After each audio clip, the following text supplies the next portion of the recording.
श्री हरिवंश श्री राधा वल्लभ श्री हरिवंश श्री राधा। ओम अज्ञानतिम्रान्धस्य ज्ञानञ्जनशलाकया चक्षुरुन्मीलितं येन तस्मै श्री गुरुवे नमः। श्री राधा श्री राधा। मन की मलिनता को दूर करने के लिए, मन के सभी विकारों को दूर करने के लिए हमें क्या करना चाहिए?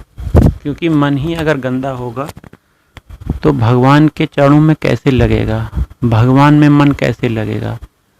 मन को निर्मल करना है और पवित्र करके भगवान के श्री चरणों में लगाना है। निरंतर जब भगवान के चरणों में मन लग जाएगा तो परम आनंद, परम सुख प्राप्त होने लगेगा। क्योंकि परम सुख भगवान के ही चरणों में है, ना कि संसार में है। यह संसार का सुख कुछ समय के लिए है, जबकि भगवान का सुख अनंत समय तक सुख देने के लिए है। अनंत समय तक आप सुखी रह सकते हो। तो आप क्या चाहते हो? अनंत समय तक सुखी रहना चाहते हो या फिर क्षणिक सुख में ही अपने जीवन को व्यर्थ बिताना चाहते हो? आप विचार कर लीजिए, आपने क्या विचार किया? अनंत जन्म तक आप सुख चाहते हो, अनंत समय तक, तो ये केवल और केवल भगवान के चरणों में ही मिलेगा, भगवान के आश्रित होने पर ही मिलेगा। तो चलिए, मन को निर्मल करने के लिए आपको करना क्या है? भगवान से प्रार्थना करने की है, प्रभु मुझे आपके प्रेमी भक्तों के रूप में योग्य गुरुदेव का वर्ण करवा दो, मुझे उन गुरुदेव के दर्शन करा दो, मिलवा दो, जिनकी शरण में जाकर मुझे आप तक पहुँचने, आपकी भक्ति करने, आपकी प्रेमा भक्ति करने का सौभाग्य प्राप्त हो। ऐसे दिव्य संत महात्मा बहुत ही दुर्लभ रूप से प्राप्त होते हैं, पता ही नहीं लगता कहाँ पर हैं, कैसी साधना कर रहे हैं। लेकिन प्रभु आपकी कृपा हो जाएगी तो ऐसे संत महात्मा हमारे जीवन में जरूर आ जाएंगे। हे प्रभु कृपा करो। ऐसा आप जब भगवान से प्रार्थना करोगे तो ये प्रार्थना एक न एक दिन भगवान सुनेंगे और योग्य गुरु आपके जीवन में भेजेंगे। सबके जीवन में योग्य गुरु आते हैं, लेकिन वह व्यक्ति अगर संसार में लगा हुआ है तो योग्य गुरु की पहचान नहीं कर सकता और संसार के सुख में ही भूला रहता है। लेकिन भगवान की कृपा हो जाने पर योग्य गुरु की बातों को सुनकर वह पहचान जाता कि हाँ, यही मेरे योग्य गुरु हैं, और उनकी शरण उसे होना पड़ता है, अपने मन को करना पड़ता है, क्योंकि उसका मन लग गया है योग गुरु में। अब भगवान की कृपा से यदि योग्य गुरु प्राप्त हो गए तो अब उनकी शरण में हो जाओ। शरण में होना अर्थात अपने तन मन धन से उनकी सेवा करो, उनकी हर बात को मानो। गुरु की आज्ञा में रहना ही सबसे बड़ी बात है। हम गुरु को तो मानते हैं, उनकी सेवा कर देते हैं, लेकिन गुरु की बातों पर, उनकी आज्ञा पर नहीं चल सकते। गुरु, हमारे योग्य गुरु क्या कहते हैं? गुरु कहते हैं कि नित्य भगवान का चिंतन बना रहे, स्मरण बना रहे, चाहे नाम से, चाहे रूप से, चाहे लीला से, चाहे कथा से, नित्य भगवान का चिंतन कभी ना छूटे। हम लोग यही तो प्रार्थना करते हैं, हे प्रभु, हे मेरे राधा वल्लभ लाल, मैं आपको ना भूलूं। तो योग गुरु यही तो शिक्षा देते हैं। जब वो दीक्षा देते हैं तो भगवान का नाम, भगवान का विशेष मंत्र आपको प्रदान करते हैं। यही भगवान का नाम और यही मंत्र गुरुदेव ने जीवन भर पिया है, इसी को का स्वाद लिया है। अब यही जब आपको दे रहे हैं तो वास्तविक उच्चिष्ट गुरु जी द्वारा प्राप्त किया हुआ उच्चिष्ट यही है।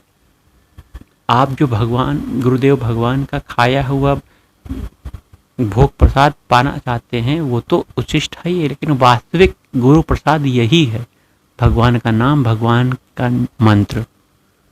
तो भगवान का नाम और भगवान का मंत्र, गुरु दीक्षा आपको प्राप्त हो गई, तो आपको प्रमाद रहित होकर बिना आलस किए हुए अपने मन को बलात् इस नाम में, इस मंत्र में, गुरु प्रदत्त मंत्र में, नाम में लगाना पड़ेगा। बार बार लगाना पड़ेगा। ये मन बार बार संसार में जाएगा, आपको बेचैन कर देगा। कोई दूसरा काम कर लें लेकिन नाम जाप ना करें, मंत्र जाप ना करें, ऐसी स्थिति लागे। लेकिन आपको अपने मन की नहीं सुननी है। अगर आपने मन की सुन ली तो नहीं हो पाएगा भजन। जब भजन नहीं हो पाएगा तो परम शांति नहीं मिलेगी, परम आनंद नहीं प्राप्त होगा। आप तो चाह रहे हो ना आपको अनंत समय तक परम आनंद प्राप्त हो, तो इसके लिए आपको इतना कष्ट तो सहना ही पड़े। अब देखिए, एक घड़े को जब घड़ा रूप दिया जाता है, उससे पहले उसको कितना कष्ट होता है। वो ज़मीन की मट्टी होती है, उसको खोदा जाता है, फावड़े से मट्टी को निकाला जाता है, फिर उसको कहार ले जाकर पीटता है ना, चाक पे चढ़ाकर से घुमाता है, फिर घुमाने के बाद उसको एक आकार देता है जिसे मटका कहते हैं, अन्य बर्तन जो भी हो बनाता है वो। फिर उस मटके को आग में खूब तपाता है, धूप में भी रखता है, फिर आग में तपाता है, तब जाके वह पका मटका बन जाता है। तो एक पका मटका बनने में भी कितना कष्ट होता है उस मिट्टी को। अब वो मिट्टी का पात्र साधु संतों की सेवा में अगर चला गया तो उस मिट्टी के तो और उस मटके के तो भाग्य ही खुल गए। तो आप भी इस मटके की तरह बनिए ना, अपने को तपाइए, भजन में खूब लगाइए। जब भजन में मन लग जाएगा गुरु आदेश के अनुसार, तो आपको परम आनंद की प्राप्ति होगी, परम सुख प्राप्त होगा। परम सुख भगवान ही हैं, भगवान के श्री चरण ही हैं। इस परम सुख में आपको क्या आनंद प्राप्त होगा? भगवान के दर्शन प्राप्त होंगे, भगवान से बात करने का सौभाग्य प्राप्त होगा, भगवान के साथ रहने का सौभाग्य प्राप्त होगा। जब चाहे आप भगवान के दर्शन कर सकते हो, उनसे वार्तालाप कर सकते हो। ये बहुत बड़ी स्थिति है। ऐसी स्थिति में पहुंचने के लिए आपको इस मार्ग में तो चलना ही पड़ेगा। जय जय श्री राधा वल्लभ श्री हरिवंश श्री वृंदावन श्री वंचन। जय जय श्री राधा, जय जय श्री राधा। जय जय श्यामा जय जय श्याम, जय जय श्री वृंदावन धाम। मेरी श्यामा मेरो श्याम, मेरी श्यामा मेरो श्याम, मेरो श्री वृंदावन धाम। जय जय श्यामा जय जय श्याम, जय जय श्री वृंदावन धाम। श्री राधा, श्री राधा।